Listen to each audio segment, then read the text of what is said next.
Jam masih menunjukkan pukul 7.15 pagi ketika Naila tiba di gedung kantor bertingkat milik perusahaan PT Garuda Prima Solusi. Berjalan pelan melewati lobi utama yang penuh dengan karyawan berjas rapi dan sepatu mengilap, langkah Naila tampak ragu-ragu. Ia mengenakan blus putih sederhana, rok hitam yang sedikit kepanjangan, dan sepatu flat soes murahan yang dibelinya di pasar kota. Rambutnya dikepang dua, rapi, tapi jelas tidak mengikuti tren perempuan kota. Dari logat dan gerak-geriknya, semua orang langsung bisa menebak, ini anak kampung.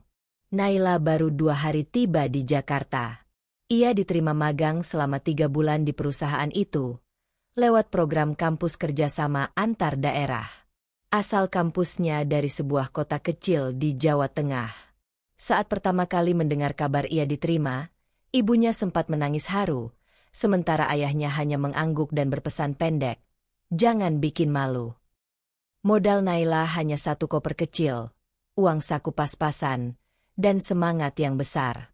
Ia tinggal di kamar kos petak sempit di belakang pasar, menempuh perjalanan lebih dari 1 jam setiap pagi menggunakan 2 kali angkutan umum dan berjalan kaki sejauh hampir 2 kilometer ke kantor. Namun semangat tidak cukup untuk membuat Naila diterima dengan baik. Dari hari pertama, tatapan para staf di divisi tempat ia ditempatkan sudah tidak ramah. Tertawa pelan saat Naila memperkenalkan diri, bisik-bisik saat ia membuka bekal makan siangnya yang berisi nasi goreng telur dingin berbungkus daun pisang, dan ekspresi malas setiap ia bertanya tentang pekerjaan. Seorang karyawan bernama Rini, yang usianya sekitar 30-an, paling sering memberikan komentar tajam. "Kamu tuh kalau di kantor, logatnya jangan deso banget, bikin risih," katanya sambil tertawa bersama 2 teman lainnya. Ada juga Dita, staf senior, yang sering sengaja menyuruh Naila mengambil berkas atau membuat kopi, padahal itu jelas bukan tanggung jawabnya sebagai anak magang. Naila diam. Bukan karena tidak mampu membela diri, tapi ia paham betul posisinya. Ia hanya anak magang, bukan karyawan tetap. Ia tahu diri, tapi dalam diamnya, ia menyimpan semua perlakuan itu dalam hati. Pada hari kedua, saat Naila hendak masuk ruang pantry, ia mendengar tawa kecil dari dalam. Suara Dita dan Rini terdengar jelas. "Serius deh, tuh anak kampung banget. Pakai rok panjang kayak mau ngaji. Mana ngomongnya medok abis." Iya, kamu lihat nggak kemarin dia makan di tangga belakang?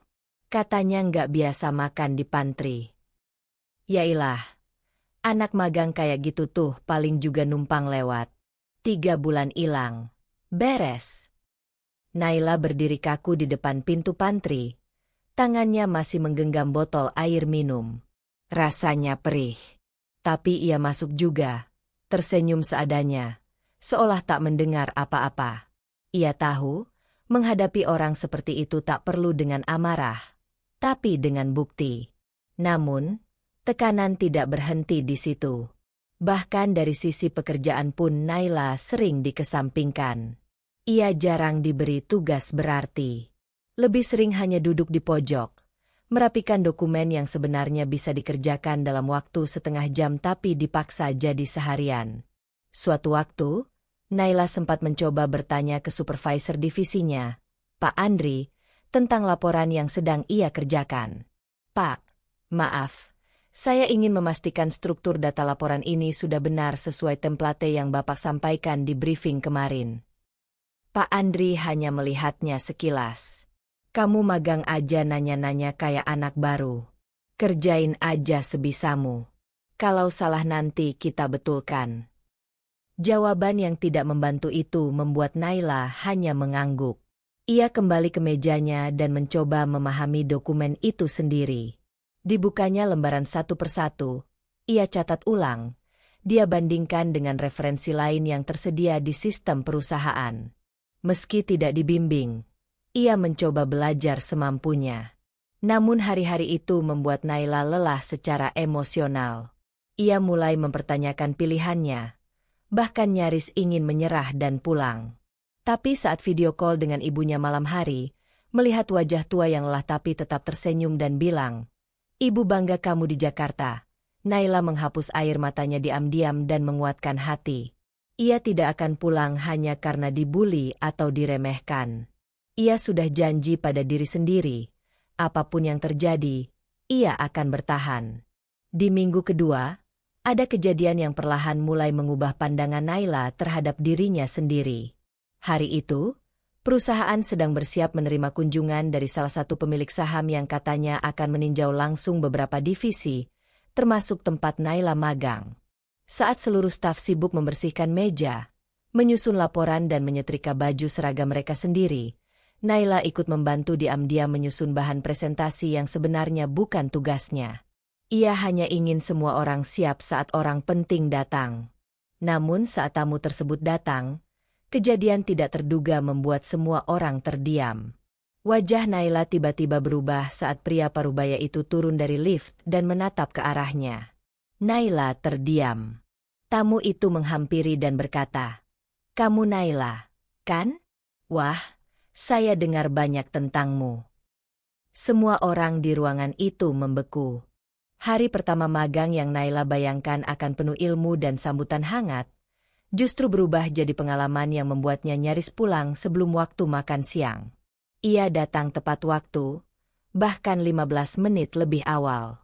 Namun ruangan yang ia masuki terasa dingin, bukan karena AC yang menyala, melainkan karena sikap orang-orang di dalamnya. Tak satu pun staf yang menyapanya lebih dulu. Mereka hanya menoleh sekilas, lalu kembali menunduk layar komputer atau melanjutkan obrolan mereka seolah ia tidak ada. Kamu anak magang ya?" Suara pertama yang terdengar datang dari seorang perempuan bermakiap tebal, mengenakan blus ketat dan celana bahan gelap. Namanya Vira, seperti tertera di ID card yang menggantung di lehernya. Ia menghampiri Naila tanpa senyum. "Kamu dari mana? Kampus mana?" "Dari Universitas Dharma Persada, Bu." "Saya Naila," jawab Naila dengan sopan. "Udah. Enggak usah terlalu formal. Kita di sini kerja santai tapi cepat. Ngerti ya?" Vira lalu berbalik dan memberi isyarat ke meja kosong di sudut ruangan. "Kamu duduk di situ dulu aja. Nanti siang baru saya kasih kerjaan." Naila mengangguk, berjalan ke meja tersebut sambil memperhatikan suasana. Kantor itu terlihat modern. Meja-meja ditata terbuka, sekatnya rendah, dan ada satu pantry kecil di ujung ruangan. Tapi suasananya terasa tidak bersahabat. Hampir semua staf lebih banyak mengobrol dan tertawa ketimbang bekerja. Beberapa melirik Naila sambil berbisik-bisik. Ia pura-pura tidak peduli. Tak lama setelah duduk, seorang pria yang ternyata senior magang semester akhir datang menghampiri. Namanya Aldi. Tanpa basa-basi, ia melempar setumpuk kertas ke meja Naila. "Ini data lama yang perlu disalin ke spreadsheet. Manual. Jangan tanya kenapa. Kerjain aja." Naila mengambil kertas itu perlahan. Tangannya refleks merapikannya sebelum membuka laptop. Namun begitu ia mulai mengetik, Aldi mendekat lagi dan berkata dengan nada ketus, Tapi kayaknya kamu gak usah sok rajin ya. Ini belum dicek sama Vira. Jangan sampai bikin salah." "Aku cuma mulai dari yang atas dulu," jawab Naila hati-hati. "Udah, diam aja. Dengerin yang disuruh." Dari situ, pagi harinya berjalan sangat lambat. Naila berusaha mengetik sesuai instruksi, sambil sesekali melihat data satu persatu. Tapi entah kenapa, orang-orang seolah bergiliran menguji dirinya. Saat Naila hendak bertanya ke Aldi soal entry kolom yang tak terbaca jelas, Aldi membentak, "Lah, masa ini aja nanya? Gimana mau kerja kalau beginian aja bingung?" Beberapa staf lain yang mendengar itu justru ikut tertawa pelan. Salah satunya bahkan nyeletuk, "Makanya, kalau anak daerah tuh jangan langsung ke Jakarta. Bikin ribet." Kalimat itu menyentak Naila. Tapi ia hanya menunduk, mencoba menahan napas panjang. Ia sudah bertekad tidak akan menangis di kantor. Tidak akan terlihat lemah. Saat jam makan siang tiba, ia tidak ikut makan di pantry bersama para staf. Ia membuka bekal yang dibawanya dari rumah kos. Nasi putih dan tempe goreng. Ia makan di bangku dekat tangga darurat lantai 2, di tempat yang tak terlalu ramai. Saat sedang menyuap makanannya, 2 staf, yang Naila belum tahu namanya, lewat dan sengaja berkomentar cukup keras. Itu tuh anak magang baru. Makan di tangga, kayak orang nyasar. Biasa. Magang kampungan, pasti takut gak muat di pantry. Mereka tertawa, lalu berlalu. Naila tidak menjawab, tapi hatinya mulai sesak. Di kepalanya terlintas wajah ibunya yang setiap malam menyiapkan bekal sederhana dan selalu berkata, "Jangan malu jadi anak kecil dari kampung. Malu kalau kamu nyerah." Selesai makan, ia kembali ke meja. Vira baru menghampiri saat jam menunjuk pukul 2 siang. Dengan raut malas, ia berkata, "Kamu ngerti Excel gak?" "Ngerti, Bu. Tapi belum terlalu mahir." "Nah cocok. Saya butuh kamu ngecek satu-satu angka di file ini. Kalau nemu yang aneh, kasih tanda. Jangan sok tahu. Dan jangan tanya kenapa datanya gitu." "Baik," jawab Naila pelan. Sepanjang siang, Naila bekerja dengan cepat. Ia tahu dirinya bukan yang terpintar, tapi ia terbiasa bekerja rapi. Ia bahkan mencatat hal-hal yang tidak diminta, karena menurutnya itu akan membantu. Saat Vira lewat di belakang, Naila mencoba menjelaskan satu bagian data yang menurutnya perlu diluruskan. "Bu, ini ada kolom perbandingan yang kayaknya beda antara." "Udah, kamu pikir kamu lebih pintar dari saya?" potong Vira tajam. "Saya yang ngerjain itu.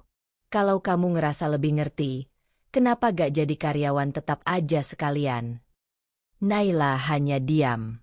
Ia tahu jawabannya hanya akan memperpanjang masalah. Tapi dalam hati, ia mulai mencatat siapa yang bisa dipercaya dan siapa yang hanya pura-pura ramah. Ia sadar, ia harus belajar cepat. Tidak cukup hanya rajin. Ia harus tahan banting. Sore menjelang pukul 5, ketika karyawan lain mulai bersiap pulang, Naila tetap bertahan di meja. Ia menyelesaikan tugasnya, lalu merapikan meja yang bahkan bukan miliknya. Tak ada satupun yang menawari bantuan atau menyapa sebelum pulang. Begitu sampai di kos malam itu, Naila langsung melepaskan sepatu, membasuh wajah, dan duduk menatap dinding. Badannya lelah, tapi pikirannya lebih berat. Ia tahu, 3 bulan di tempat itu tidak akan mudah. Tapi ia juga tahu, tak ada orang yang bisa meremehkannya terus jika ia tidak membiarkan diri diremehkan. Ia buka buku catatannya. Menulis. Hari pertama bukan tempat yang ramah. Tapi bukan berarti aku tak bisa bertahan. Ia menutup buku itu. Besok, ia akan datang lebih pagi. Bukan untuk mengesankan siapa-siapa, tapi karena ia tidak ingin kalah oleh perlakuan orang lain. Biar hari pertama penuh tekanan, tapi itu belum akhir. Besok tetap ada. Dan Naila belum selesai. Hari-hari Naila di kantor tak menjadi lebih baik. Justru semakin buruk.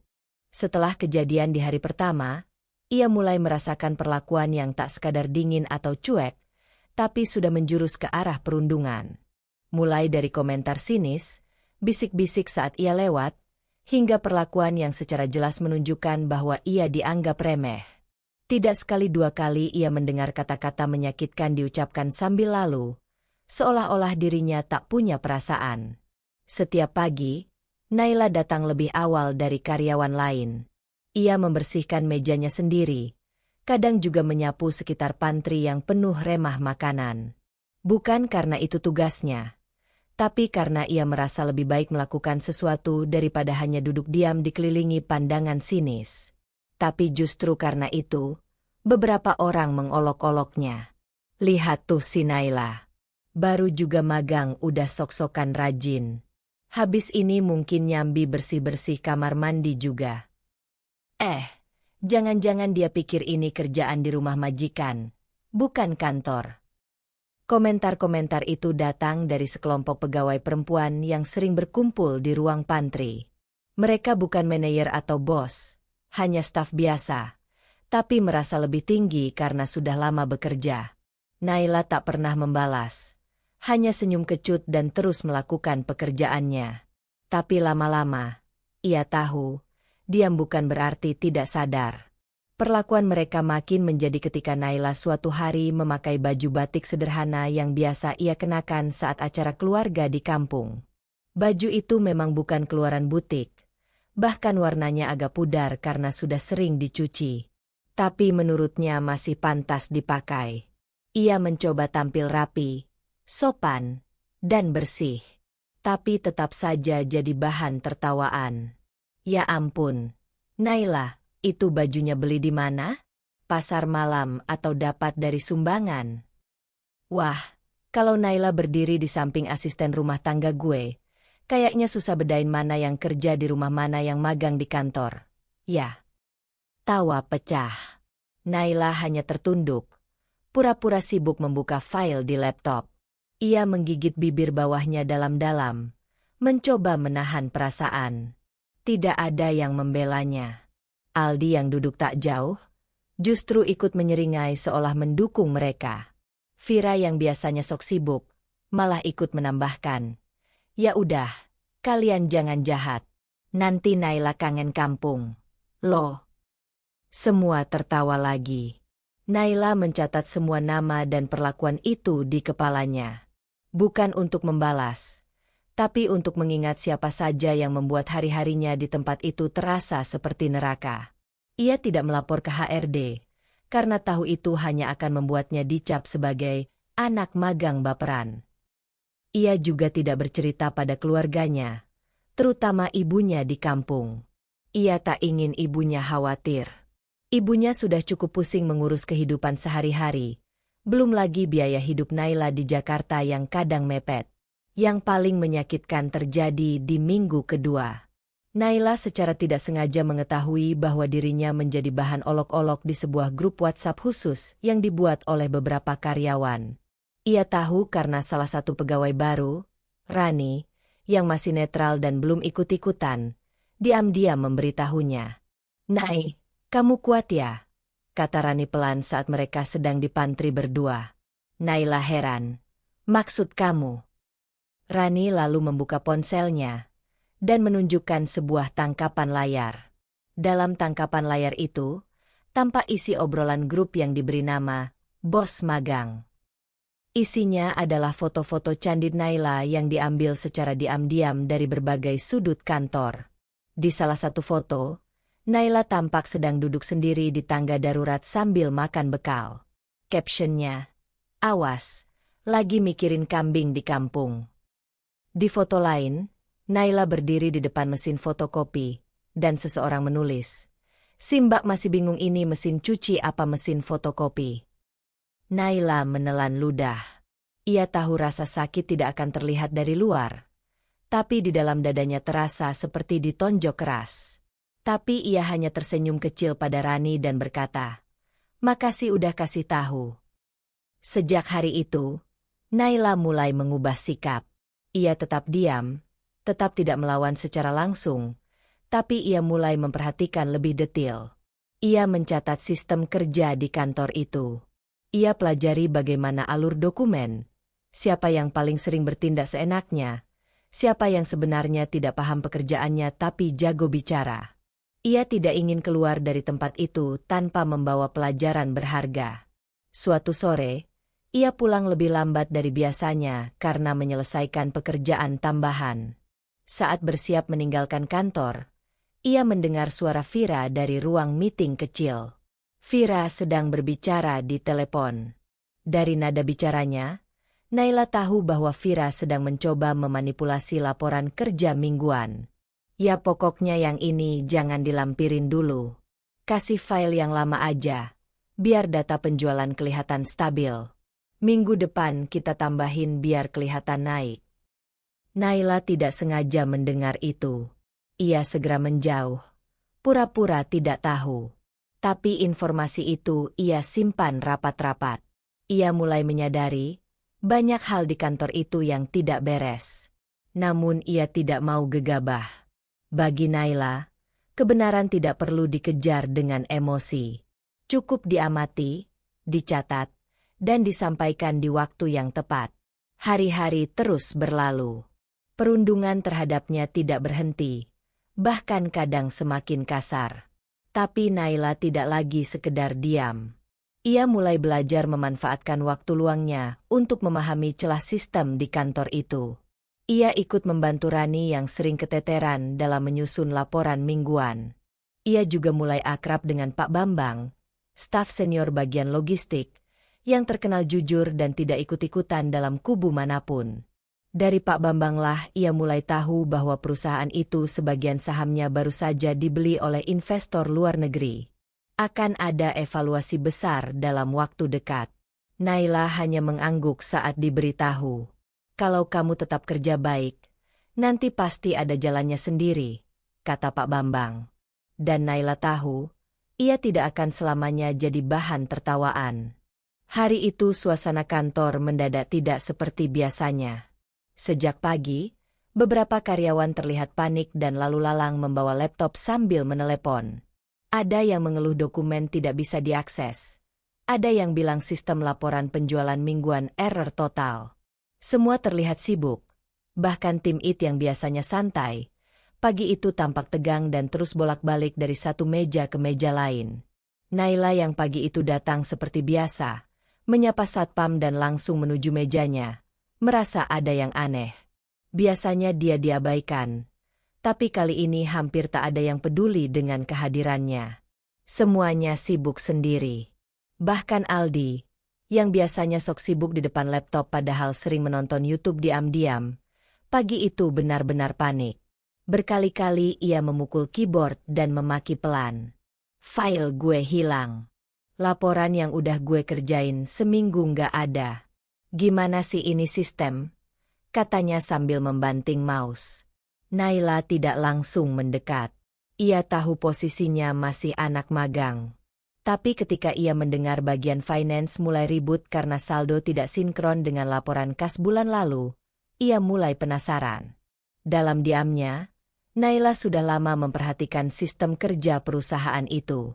Bukan sekadar sistem keuangan, tapi juga sistem data internal, software CRM, manajemen inventaris, hingga alur approval yang berjalan di balik semua itu. Semua itu ia pelajari sendiri, malam-malam sepulang kerja, di kos kecilnya. Bukan karena iseng, tapi karena ia merasa, kalau hanya mengandalkan pekerjaan fotokopi dan disuruh-suruh, ia tak akan belajar apa-apa. Jadi setiap kali ada kesempatan, ia buka-buka manual software perusahaan, membaca log data, dan sesekali bertanya diam-diam pada Pak Bambang yang sudah lama kerja di sana.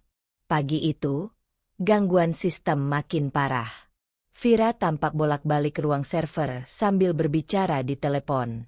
Tim IT yang berjumlah 2 orang mulai kewalahan. Mereka bilang server pusat overload, ada kemungkinan backup otomatis gagal, dan sinkronisasi data internal antara divisi juga kacau. Padahal hari itu adalah hari penutupan laporan bulanan yang harus dikirim ke investor. Tak lama, manajer operasional datang. Suaranya keras, wajahnya tegang. Siapapun yang bisa bantu selesaikan ini sebelum jam 3 sore, saya pastikan nama kalian saya rekomendasikan ke direksi. Kalau enggak, kita semua bisa kena semprot. Naila yang duduk beberapa meja dari keramaian itu, awalnya hanya memperhatikan. Tapi kemudian, saat mendengar bahwa laporan kas dan inventaris tidak sinkron karena skrip otomatis gagal membaca data tab yang dimodifikasi, ia berdiri pelan. Ia mendekati Pak Anton, salah satu staf IT. Maaf Pak, saya boleh lihat errornya. Pak Anton menoleh, agak heran. Kamu siapa? Saya Naila, anak magang. Jawabnya. Pak Anton hendak menolak, tapi karena tak ada pilihan dan tekanan semakin besar, ia membiarkan Naila duduk di sampingnya. Naila membuka log yang ditampilkan di layar. Sekilas, ia membaca errornya. Beberapa kode skrip yang digunakan untuk menarik data dari Google Sheets tampaknya tidak mengenali perubahan struktur tabel. Ada satu kolom yang dihapus oleh user finance, tanpa memberi notifikasi ke bagian backend. Coba Pak, buka folder backup di tanggal 23 kemarin. Lalu cek sheet yang di-cloning, saya rasa kolom, keterangan transaksi, hilang dari versi yang sekarang, kata Naila cepat. Pak Anton terdiam beberapa detik, lalu mengikuti arahan Naila. Dan benar, kolom itu hilang. Itu yang membuat skrip tidak bisa membaca data karena indeksnya rusak. Wah, iya, kok kamu tahu? Tanya Pak Anton kaget. Naila menjelaskan pelan. Saya pernah ngalami kasus serupa waktu bantu temen bikin laporan Excel pakai AppScript. Sama, waktu ada kolom hilang, datanya nggak kebaca. Harusnya di-lock kolom-kolom pentingnya. Pak Anton langsung menyuruh Naila membantu perbaikan sementara. Naila membuat ulang struktur data sementara, menambahkan dummy kolom untuk mengembalikan fungsi script, lalu mengaktifkan backup sinkronisasi dari cache sistem lokal. Tak sampai 1 jam, sebagian besar sistem kembali bisa digunakan. File yang hilang bisa ditarik ulang dari cache, dan laporan keuangan yang kacau mulai bisa dibaca kembali. Manajer yang tadi marah-marah langsung datang, melihat layar komputer dengan ekspresi bingung. Siapa yang bantu ini? Tanyanya. Naila. Pak. Anak magang. Jawab Pak Anton. Semua mata menoleh. Naila hanya diam, lalu berkata pelan. Saya cuma bantu sedikit, Pak. Yang penting sistemnya sudah bisa jalan lagi. Setelah itu, suasana kantor berubah. Untuk pertama kalinya, Naila dipanggil ke ruang manajer. Bukan untuk dimarahi, tapi justru ditanya lebih lanjut tentang pengetahuannya soal sistem. Naila menjelaskan singkat bahwa ia belajar otodidak, dan selama ini hanya diam-diam memahami alur kerja perusahaan karena merasa itu akan bermanfaat suatu hari. Manajer diam sejenak, lalu mengangguk pelan. Baik. Mulai sekarang kamu ikut rapat mingguan bagian operasional dan IT. Saya ingin kamu bantu review alur dokumentasi dan sistem, biar kejadian ini nggak terulang.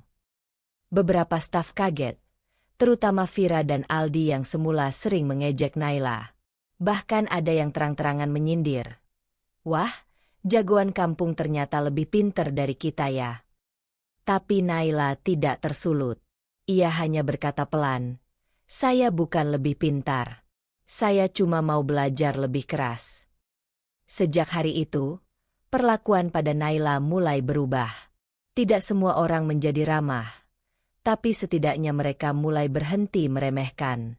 Naila tidak menyombongkan apapun, tetap datang pagi, tetap pulang paling akhir, dan tetap diam-diam memperhatikan. Tapi sekarang, orang-orang tahu, gadis magang yang dulu dianggap anak kampung, ternyata menyimpan pemahaman yang tidak mereka duga. Dan itu baru permulaan. Beberapa hari setelah kejadian di ruang IT, situasi kantor mulai mengalami perubahan kecil. Naila yang dulu tak dianggap kini mulai dilirik. Beberapa karyawan yang dulu dengan mudahnya memberi perintah seenaknya, mulai berhati-hati. Mereka tak lagi menyuruh Naila membuat kopi atau menyalin data sembarangan. Ada sesuatu dalam cara orang-orang memandang Naila sekarang, campuran rasa penasaran dan sedikit was-was. Yang paling mencolok adalah perubahan sikap dari para atasan. Terutama setelah momen tak biasa terjadi pada hari Kamis sore. Waktu itu, kantor sedang cukup ramai karena ada rapat internal manajemen. Beberapa direksi hadir, termasuk salah satu direktur penting yang jarang muncul, Pak Bram. Pria paruh baya, berpenampilan rapi, dan dikenal cukup galak. Nama lengkapnya, Ibrahim Yusuf, direktur operasional yang biasanya hanya berinteraksi dengan manajer tingkat atas. Saat itu, Naila kebetulan sedang mengantarkan dokumen hasil laporan sistem yang baru saja diperbaikinya ke meja Pak Dion, manajer operasional. Kebetulan Pak Bram lewat di lorong yang sama. Semua karyawan yang berada di sekitar area itu mendadak membenahi posisi duduk mereka. Suasana hening mendadak. Namun, alih-alih cuek seperti biasanya, Pak Bram berhenti sejenak saat melihat Naila. "Naila?" sapa Pak Bram pelan. Beberapa orang langsung menoleh. Mereka yang berada di dekat lorong mendadak mengernyit. Tidak hanya karena Pak Bram menyapa seorang anak magang, tetapi karena nada suaranya terdengar akrab, dan yang lebih mencolok, penuh hormat. Naila yang tampak terkejut pun langsung berdiri tegak dan menunduk singkat. "Iya, Pak." Pak Bram tersenyum kecil. "Kamu baik-baik saja di sini?" "Iya, Pak." "Terima kasih," jawab Naila singkat, jelas dengan nada tenang. Pak Bram hanya mengangguk dan berlalu. Tapi cukup sudah. Percakapan singkat itu langsung menyebar. Kantor seketika dipenuhi bisik-bisik. Orang-orang yang sebelumnya mencibir Naila mulai bertanya-tanya dalam hati, siapa sebenarnya Naila ini? Apalagi ketika beberapa hari kemudian, Pak Bram kembali datang ke kantor dan terlihat makan siang di ruangan khusus direksi. Dan beberapa menit setelah itu, seorang staf pantry melihat Naila dipanggil ke ruangan yang sama. Tapi anehnya, Naila keluar tidak lama kemudian, tanpa membawa apapun. Seolah hanya diminta hadir sebentar, lalu dibebaskan kembali. Tidak ada penjelasan. Tidak ada pembicaraan terbuka. Rumor pun mulai beredar. Jangan-jangan dia ponakan dari pemilik perusahaan. Celetuk Rika di grup WhatsApp kantor yang tidak ada Naila di dalamnya. Kalau bukan keluarga, nggak mungkinlah bisa disapa sopan sama Pak Bram. "Kita aja yang manajer jarang banget dia lirik," balas yang lain. Beberapa orang bahkan mulai berspekulasi bahwa Naila bisa saja menyamar. Gimana kalau dia sebenarnya anak pemilik saham, cuma lagi pengen lihat kerja anak buah dari bawah? Itu komentar Aldi, yang dari awal merasa terusik karena Naila sudah mengunggulinya secara tak langsung. Namun, meskipun spekulasi mulai menyebar, Naila sama sekali tidak berubah. Ia tetap datang ke kantor pukul 8:05, seperti biasa. Masih duduk di meja paling ujung, masih mencatat segala hal yang ia pelajari, dan tetap tidak pernah pamer. Ketika beberapa staf mencoba mendekatinya untuk mencari tahu, Naila tetap menjawab sewajarnya. Ia tidak menolak diajak ngobrol, tapi juga tidak memberi informasi pribadi lebih dari yang perlu. Saat Vira mencoba menyelidik dengan basa-basi, "Nai, kamu kuliah di mana dulu? Soalnya kamu pinter banget, nggak kayak anak magang biasa." Naila hanya menjawab, "Saya kuliah di tempat yang sederhana. Bukan kampus terkenal, tapi saya banyak belajar sendiri." Jawaban itu membuat Vira semakin penasaran, tapi tak bisa melanjutkan karena Naila dengan sopan meminta izin untuk menyelesaikan pekerjaannya. Beberapa hari kemudian, ada kejadian lain yang memperkuat rasa curiga orang-orang kantor. Seorang sopir perusahaan terlihat mengantar Naila pulang. Sopir yang biasanya hanya mengantar tamu direksi atau manajer senior. Naila sendiri terlihat canggung ketika turun dari mobil, seolah tidak nyaman dilihat orang. Besoknya, gosip kembali meledak. Grup WhatsApp kantor kembali ramai. Bahkan mulai muncul istilah baru, magang istimewa. Ada yang menyebut Naila sebagai anak dewa, karena merasa pasti ada orang kuat di belakangnya. Tapi meskipun penuh dengan spekulasi, tidak ada yang berani menegur Naila secara langsung. Tidak juga berani membicarakannya terang-terangan di kantor. Semua hanya mengamati, menebak, dan menahan rasa penasaran masing-masing. Satu hal yang pasti, sejak hari-hari itu, semua perlakuan kepada Naila berubah drastis. Mereka yang dulu mengejek, sekarang diam. Mereka yang dulu memandang rendah, sekarang mencoba akrab. Tapi Naila tetap pada sikapnya, tenang, sopan, dan penuh kendali. Apa sebenarnya hubungannya dengan Pak Bram? Kenapa Naila bisa memahami sistem perusahaan lebih baik dari staf lama? Kenapa orang-orang penting di perusahaan seolah memperlakukannya dengan istimewa? Jawabannya masih menjadi misteri. Dan satu-satunya yang tahu jawabannya, hanya Naila sendiri. Hari itu, seluruh lantai kantor mendadak sibuk sejak pagi. Pesan dari bagian HR menyebar ke semua grup. Seluruh karyawan diminta berkumpul di aula kantor pada pukul 10 pagi untuk menghadiri rapat umum bersama direksi. Informasinya singkat, tapi cukup membuat semua orang resah. Rapat umum seperti ini hanya terjadi sekali setahun, dan kehadiran CEO jarang sekali terjadi kecuali jika ada momen penting. Seluruh staf terlihat mengenakan pakaian yang lebih rapi dari biasanya. Beberapa bahkan sempat semprot parfum berkali-kali di toilet. Ruangan aula penuh sesak saat jam menunjuk pukul 10. Karyawan dari semua divisi duduk berjejer. Suasana tegang, penuh spekulasi. Ada yang mengira akan ada pengumuman pemangkasan karyawan, ada juga yang berpikir promosi besar-besaran sedang disiapkan. Tapi yang paling membuat deg-degan adalah kabar bahwa CEO perusahaan, Pak Reza Darmawan, benar-benar hadir langsung. Selama ini, nama Reza hanya muncul di email resmi atau ketika orang-orang membicarakan rapat penting direksi. Dia jarang terlihat secara fisik. Kalaupun ada, hanya di forum-forum internal tingkat tinggi.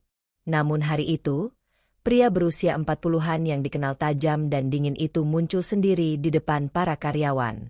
Begitu Pak Reza melangkah ke podium, ruangan langsung hening. Ia mengenakan jas abu-abu gelap, dasi biru tua, dan raut mukanya datar seperti biasa. Di belakangnya berdiri para direktur dan manajer senior. Beberapa wajah terlihat gugup. "Selamat pagi," ujar Pak Reza singkat. "Pagi, Pak," jawab serempak para karyawan. Rapat dimulai dengan pembahasan perkembangan perusahaan, penyesuaian target kuartal berikutnya, hingga rencana restrukturisasi kecil. Tidak ada hal mencurigakan sampai detik itu. Sampai di bagian akhir, saat Pak Reza berkata, "Sebelum saya tutup rapat ini, saya ingin memanggil satu orang." Semua kepala langsung saling menoleh. "Saudari Naila," kata Pak Reza. Ruangan seketika sunyi. Naila, yang duduk di barisan belakang bersama para anak magang lainnya, tampak terkejut. Wajahnya pucat. Ia menoleh kanan-kiri, seolah memastikan bahwa itu bukan salah panggil. "Silakan ke depan," ujar Pak Reza lagi. Nadanya datar tapi terdengar tegas. Dengan langkah hati-hati dan mata puluhan pasang tertuju padanya, Naila maju ke depan. Beberapa orang terlihat menahan napas. Beberapa karyawan senior yang sebelumnya sering meremehkannya mulai gelisah.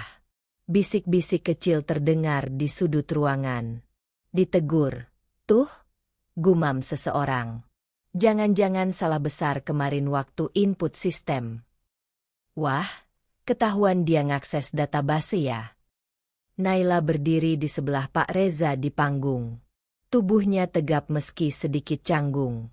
Pak Reza menoleh ke arahnya, lalu mengambil mic kedua. "Banyak dari kalian mungkin belum tahu siapa Naila," katanya. "Tapi beberapa dari divisi IT dan HR mungkin sudah mulai menyadari perannya." Mata semua orang makin melebar.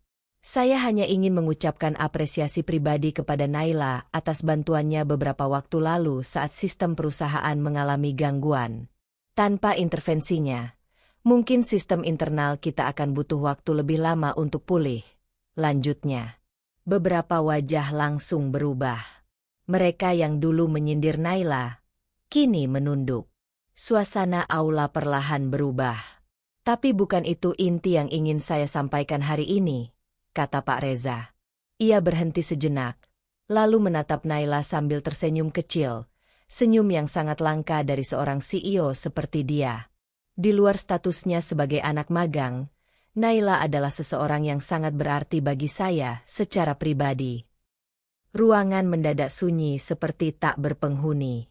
Saya tidak ingin memperpanjang pernyataan ini, tapi saya rasa sudah saatnya dikenalkan dengan benar. Naila adalah istri saya. Suara terkejut dari para karyawan pecah di seluruh sudut aula. Ada yang langsung menutup mulutnya. Ada yang terbelalak. Bahkan manajer senior seperti Pak Dion terlihat terguncang. Naila menunduk pelan. Wajahnya tetap tenang meskipun sorotan mata datang dari segala arah.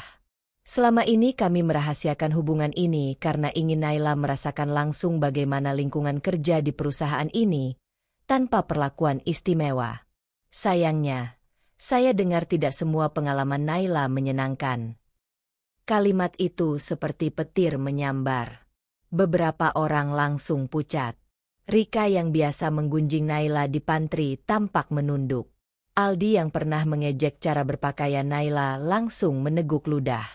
Dan seluruh peserta rapat tahu, apa yang sebelumnya mereka lakukan kini bukan sekadar guyonan kantor. Saya tidak ingin memperpanjang soal itu hari ini, kata Pak Reza lagi. Saya hanya ingin mengingatkan satu hal. Di perusahaan ini, kita menilai orang dari kemampuannya, bukan dari latar belakangnya, apalagi penampilannya. Setelah itu, Pak Reza mengakhiri rapat. Namun sebelum meninggalkan panggung, ia menoleh lagi ke arah Naila dan berkata, "Sayang, kamu bisa kembali ke tempat duduk." Seketika, seluruh ruangan seakan membeku. Kalimat itu cukup untuk menyelesaikan semua spekulasi yang sempat beredar berbulan-bulan.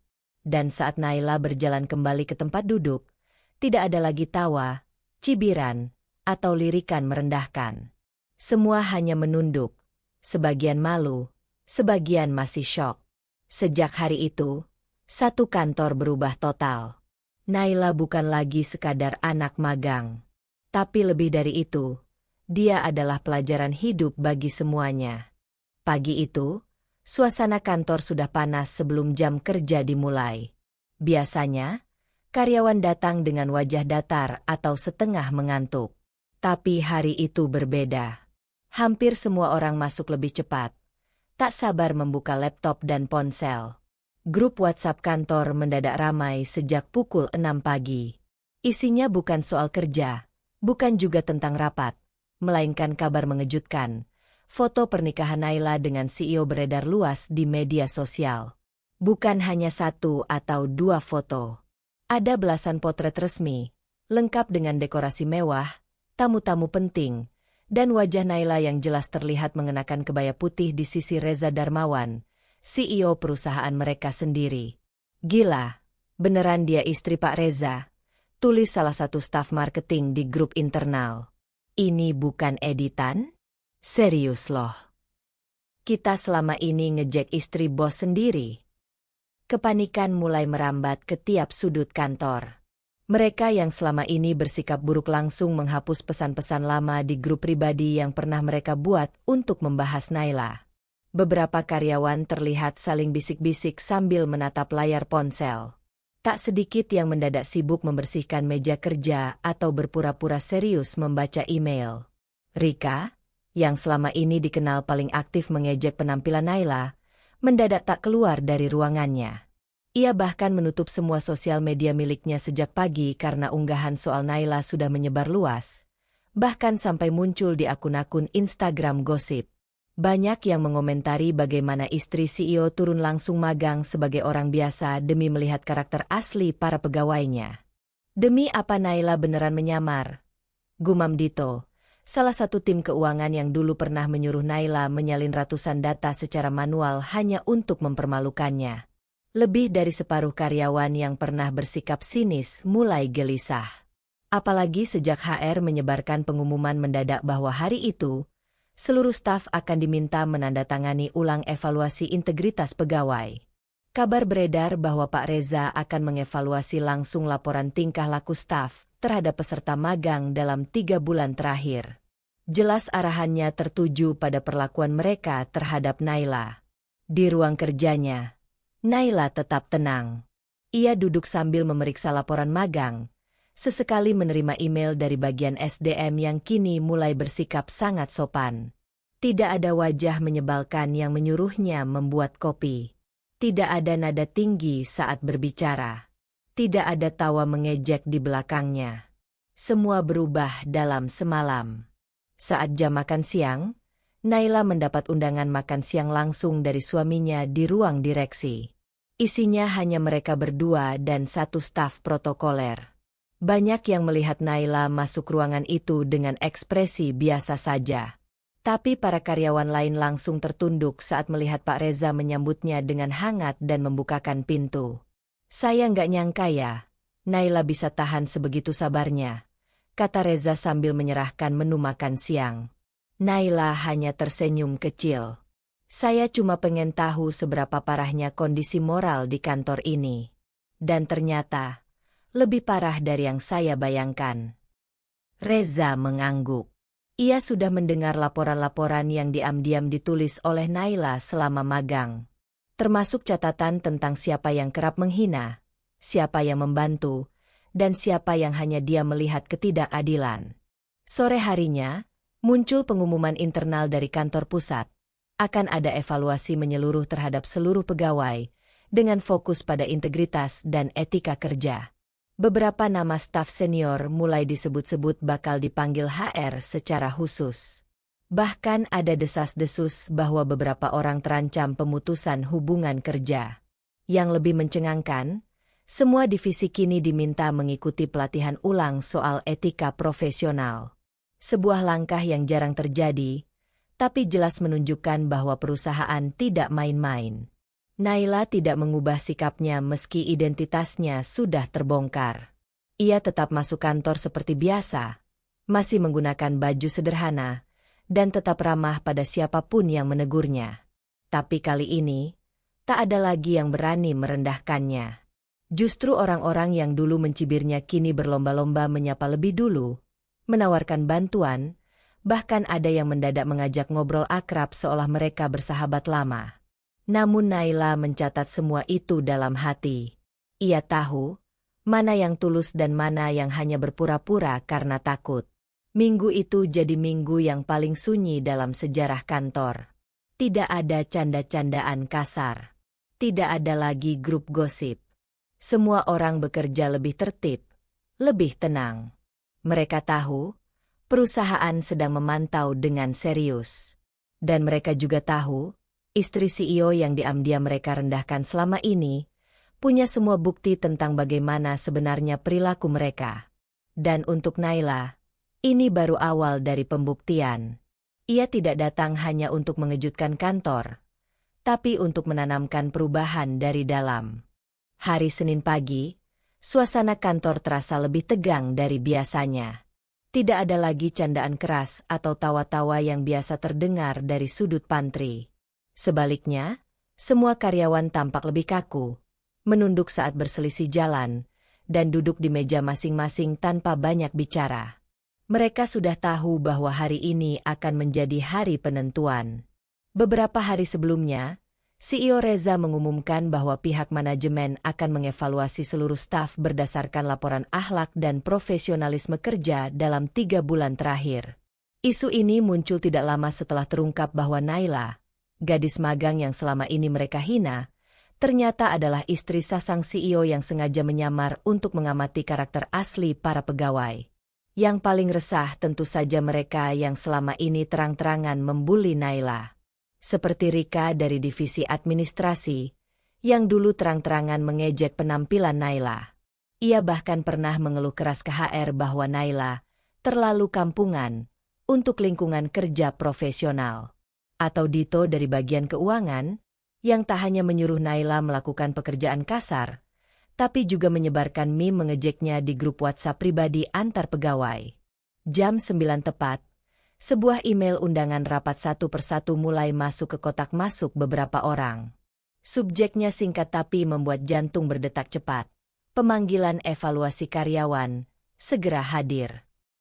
Nama-nama yang dipanggil pertama adalah mereka yang tercantum dalam laporan perilaku Naila. Beberapa mencoba mengelak, sebagian besar mengaku tak tahu menahu, tapi Naila mencatat segalanya dengan detail, lengkap dengan waktu kejadian dan saksi. Ia memang tidak melawan saat dihina, tapi bukan berarti ia tidak mencatat siapa saja yang bersikap buruk padanya. Rika keluar dari ruang evaluasi dengan mata sembab. Ia tidak bicara sepatah kata pun, hanya masuk ruangannya, membereskan barang-barangnya, lalu keluar membawa kardus berisi barang pribadi.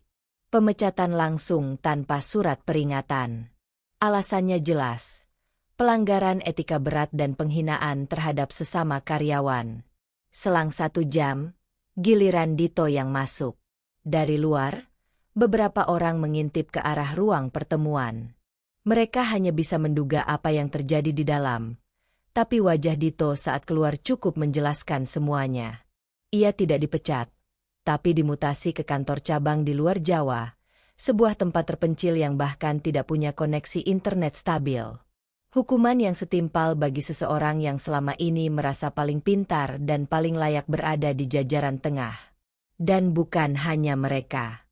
Ada sekitar 5 orang lain yang menerima surat mutasi, dan 3 lainnya diberhentikan secara tidak hormat. Manajemen tidak memberi toleransi. Apalagi setelah Reza sendiri mengatakan bahwa perusahaan harus bersih dari budaya toksik dan pelecehan antar pegawai. Ini bukan pembalasan, kata Reza dalam rapat staf manajerial hari itu. Ini penegakan etika. Kalau kalian masih berpikir bisa memperlakukan orang seenaknya, kalian berada di tempat yang salah. Tak ada yang berani membantah. Selama ini banyak yang hanya dia menyaksikan perlakuan buruk terhadap Naila, menganggapnya wajar karena statusnya hanya anak magang. Tapi sekarang, mereka sadar bahwa yang mereka pandang rendah adalah orang yang diam-diam mengamati mereka satu persatu. Di lantai 2, Naila tetap bekerja seperti biasa. Ia tidak pernah menunjukkan rasa puas atau dendam atas apa yang terjadi. Ia hanya menyapa ramah siapapun yang berpapasan dengannya. Bahkan saat Rika lewat dengan membawa kardus, Naila sempat menunduk sopan dan mengucapkan pelan, "Semoga sehat selalu, Mbak Rika." Rika tak menjawab. Mungkin terlalu malu. Atau terlalu kaget melihat bahwa orang yang dulu ia hina kini justru memperlakukannya dengan lebih baik dari yang pantas ia terima. Sementara itu, sisa pegawai yang selama ini tidak ikut-ikutan bersikap buruk merasa lega. Beberapa dari mereka justru mendapat surat apresiasi karena pernah membantu atau menunjukkan sikap netral selama masa magang Naila. Ini membuktikan bahwa bukan hanya yang buruk yang dipantau, tapi yang baik pun dihargai. Kepala HR bahkan mengadakan forum diskusi terbuka untuk membahas perbaikan budaya kantor ke depan. Beberapa karyawan diminta menyumbangkan ide agar kantor menjadi tempat kerja yang sehat dan profesional. Tidak ada lagi perundungan, tidak ada lagi senioritas yang disalahgunakan, dan tidak ada lagi diskriminasi hanya karena penampilan luar.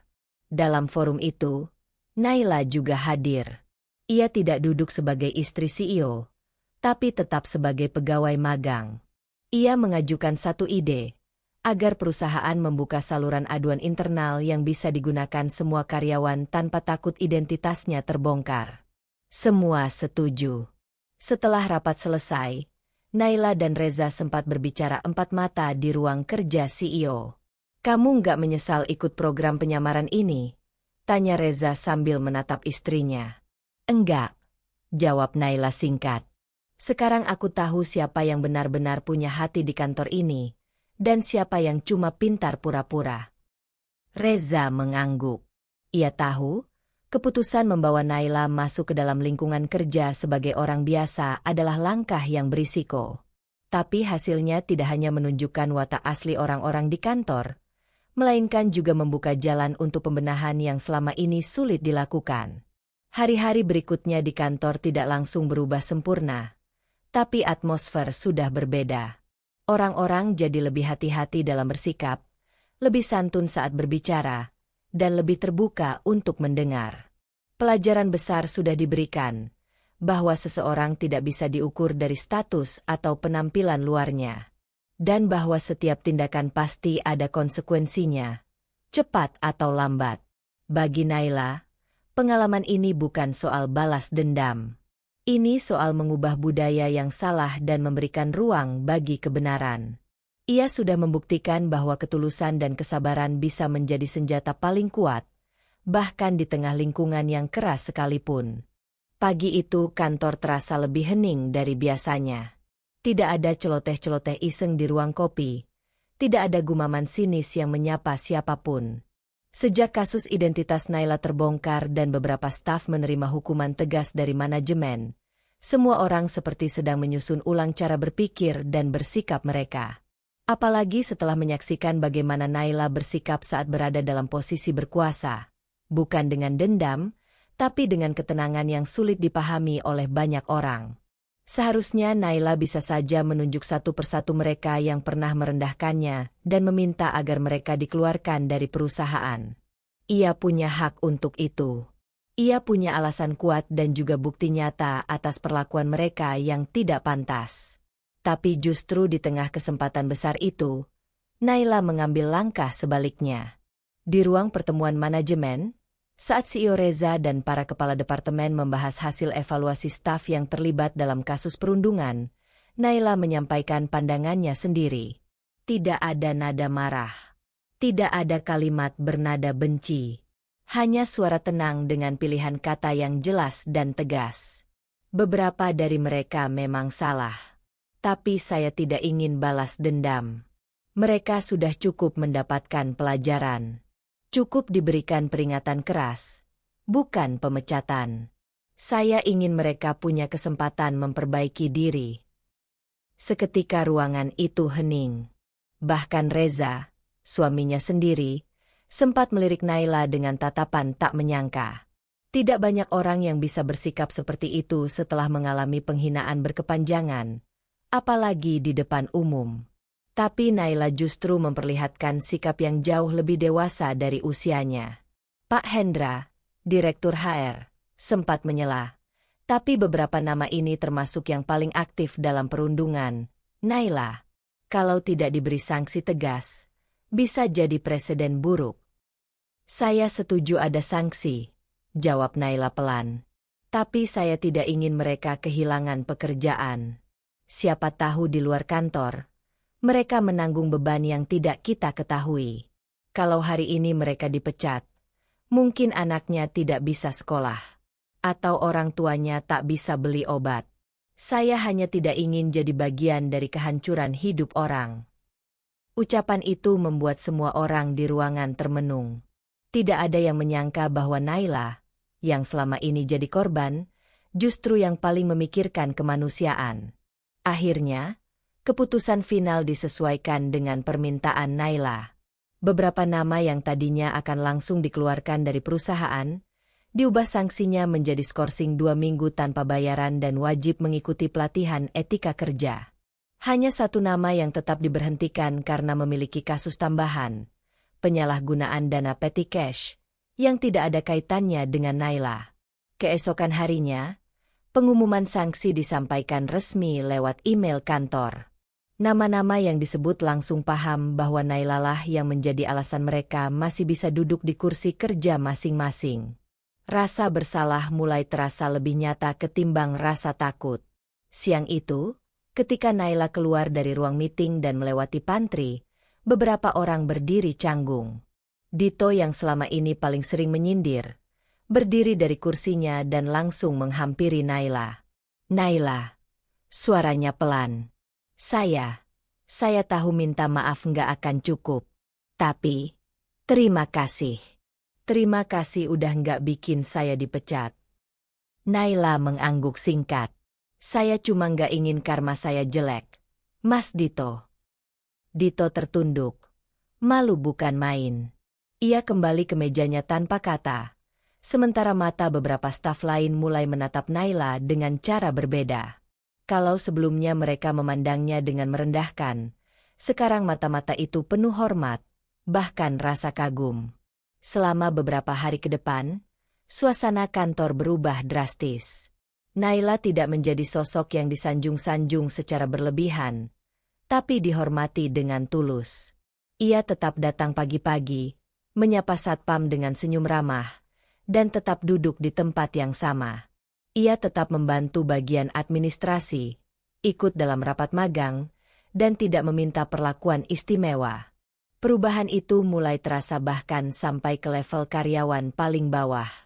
Para office boy dan cleaning service yang dulu sering diabaikan mulai lebih dihargai. Beberapa staf bahkan mulai makan siang bersama mereka.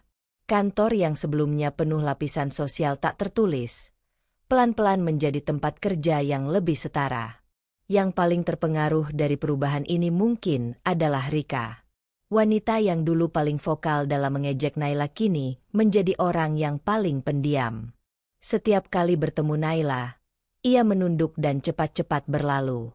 Hingga suatu sore, saat hanya mereka berdua berada di ruang salin dokumen, Rika memberanikan diri bicara. "Naila." Suaranya berat. "Aku cuma mau bilang, aku nyesel. Waktu itu aku cuma ikut-ikutan, karena semua orang juga begitu. Tapi aku tahu aku salah. Dan kamu punya hak buat balas aku. Tapi kamu nggak lakukan itu. Terima kasih." Naila meletakkan dokumen yang sedang ia susun, lalu menatap Rika. "Mbak Rika, saya bukan orang suci. Tapi saya tahu rasanya dihina. Saya juga tahu, kalau saya balas, saya akan sama aja kayak yang dulu nyakitin saya. Saya nggak mau hidup seperti itu." Rika terdiam. Matanya mulai berkaca-kaca. Bukan karena dihukum, tapi karena sikap Naila jauh lebih baik dari apapun yang pernah ia pelajari di dunia kerja. Hari itu berakhir dengan tenang. Naila kembali ke rumah bersama Reza seperti biasa. Di mobil, Reza sempat melirik istrinya dan berkata, "Kamu sadar nggak, kalau kamu bisa aja jadi bos besar di kantor ini?" Naila tersenyum. "Saya lebih suka jadi orang biasa. Dari situ saya bisa tahu mana yang tulus dan mana yang palsu." Reza hanya mengangguk. Dalam hatinya, ia tahu istrinya bukan hanya wanita cerdas, tapi juga pemimpin sejati. Seorang istri yang bukan hanya punya hati besar, tapi juga keberanian untuk tidak memperlakukan orang dengan dendam, meski sangat bisa melakukannya. 2 bulan telah berlalu sejak kejadian yang menggemparkan kantor itu. Semua karyawan sudah kembali bekerja seperti biasa, tapi suasananya tak lagi sama. Dulu, lingkungan kerja di sana penuh ketegangan yang tak terlihat. Ada kelompok-kelompok kecil, ada kesenjangan yang jelas antara senior dan magang, antara pegawai tetap dan honorer. Tapi sejak identitas Naila terbongkar dan sikapnya tetap rendah hati meski tahu semua perlakuan buruk terhadapnya, atmosfer kantor perlahan berubah. Kini, orang-orang menyapa satu sama lain dengan tulus, tak lagi sekadar basa-basi. Ruang kopi yang dulu hanya dihuni segelintir orang tertentu, sekarang jadi tempat berkumpul berbagai divisi. Bahkan satpam dan cleaning service yang dulu dianggap tak terlihat, mulai disapa lebih dulu oleh para manajer dan staf. Dan di tengah perubahan itu, sosok Naila menjadi simbol yang tidak diangkat secara formal, tapi dihormati secara diam-diam. Meski semua tahu ia adalah istri CEO, Naila tetap menjalankan tugas magangnya seperti biasa. Ia tidak minta diperlakukan khusus, tidak juga mengganti seragam magangnya dengan pakaian mewah. Setiap hari ia datang tepat waktu, menyelesaikan laporan, bahkan ikut membantu bagian SDM jika diperlukan. Yang membedakan, kini orang-orang memperhatikan. Saat Naila bicara, semua mendengar. Saat Naila mengusulkan sesuatu, tidak lagi diremehkan atau dianggap ide anak bawang. Beberapa divisi bahkan mulai mengundangnya dalam diskusi tim, walau secara posisi dia masih magang. Alasannya sederhana. Mereka menghargai kecerdasannya dan sikapnya yang konsisten. Suatu pagi, di ruang kerja lantai 3, ada briefing divisi keuangan. Rika, salah satu staf yang dulu paling sering mengejek Naila, kini menjadi penanggung jawab proyek. Dalam presentasinya, ia menyebut sebuah strategi efisiensi yang merupakan hasil diskusi informal dengan Naila. Rika tak ragu menyebut nama Naila di depan semua orang. Strategi ini awalnya muncul dari obrolan saya dengan Naila. Saya rasa kita perlu mempertimbangkan masukan dari orang yang benar-benar melihat masalah dari bawah. Tak ada yang mencibir. Justru semua mengangguk setuju. Setelah rapat, Rika menghampiri Naila dan menyerahkan secangkir kopi. "Ini bukan permintaan maaf ya, Naila. Tapi, saya belajar banyak dari kamu. Terutama soal menahan diri dan tetap fokus, bahkan saat orang lain memperlakukan kamu seenaknya." Naila hanya tersenyum kecil dan menerima kopi itu tanpa banyak kata. Reza, sang CEO sekaligus suami Naila, tetap menjaga jarak profesional di kantor. Ia tidak pernah membeda-bedakan perlakuan kepada karyawan lain, bahkan sering tampak lebih galak pada Naila saat rapat. Tapi di luar kantor, ia tahu betul bagaimana Naila telah membawa perubahan besar, bukan hanya bagi dirinya, tapi juga bagi budaya kerja perusahaan mereka. Pada suatu forum internal perusahaan, Reza memberikan sambutan yang cukup singkat namun penuh makna. Perusahaan ini ingin menjadi tempat di mana orang dihargai bukan dari jabatan, penampilan, atau latar belakang, tapi dari integritas, kerja keras, dan bagaimana dia memperlakukan sesama. Kita sudah belajar itu dari seseorang yang kita anggap biasa saja, tapi ternyata luar biasa. Semua tahu siapa yang dimaksud, meskipun namanya tidak disebut. Di minggu-minggu terakhir masa magangnya, Naila tetap bekerja seperti biasa. Ia tidak mengajukan cuti lebih awal, tidak juga meminta perlakuan khusus. Ia menyelesaikan tugas-tugas akhir, termasuk laporan evaluasi kerja magang, yang dinilai oleh manajer HRD sebagai yang paling lengkap dan objektif dari seluruh peserta magang tahun itu. Saat acara perpisahan magang diadakan, Naila ikut berdiri di antara rekan-rekan magang lainnya. Tidak ada panggung khusus untuknya. Tidak ada pengumuman bombastis. Tapi hampir semua manajer datang ke acara tersebut, bukan hanya formalitas, melainkan untuk benar-benar mengucapkan terima kasih secara langsung. Bahkan Dito, yang dulu paling sering melontarkan ejekan, kini mendekati Naila dengan membawa sebuah amplop kecil. Ini cuma kenang-kenangan dari saya dan beberapa teman di divisi operasional. Nggak seberapa, tapi kami ingin kamu tahu, kami benar-benar belajar dari kamu. Naila menerima tanpa menolak, tapi ia juga membalas dengan nada yang tak dibuat-buat. Terima kasih, Mas Dito. Tapi saya harap yang paling diingat bukan saya, tapi pelajaran dari semua kejadian yang udah kita lewatin. Hari-hari berikutnya berjalan tenang. Magang Naila resmi berakhir. Tapi hubungan baiknya dengan kantor itu terus terjalin. Beberapa bulan kemudian, perusahaan membuka program pengembangan kepemimpinan muda. Di antara daftar pembimbingnya, nama Naila tercantum sebagai mentor untuk kategori kepemimpinan dari bawah. Tak lama, sebuah video testimoni pegawai tentang perubahan budaya kantor beredar di kanal internal perusahaan. Salah satu kutipan yang paling disukai adalah suara seorang staf senior yang berkata, "Dulu saya pikir gadis dari kampung itu cuma numpang lewat. Tapi sekarang saya sadar, dialah yang mengubah cara kami semua melihat orang lain." Naila tak pernah minta dihormati, tapi akhirnya dihormati. Bukan karena statusnya, bukan karena jabatannya, tapi karena siapa dirinya. Seseorang yang tetap tenang saat diremehkan, tetap sabar saat dihina, dan tetap profesional meski tahu bisa membalas. Dan disitulah cerita Naila benar-benar selesai. Bukan sebagai gadis magang yang dihina, tapi sebagai perempuan kuat yang memberi pelajaran besar di kantor, tanpa harus banyak bicara.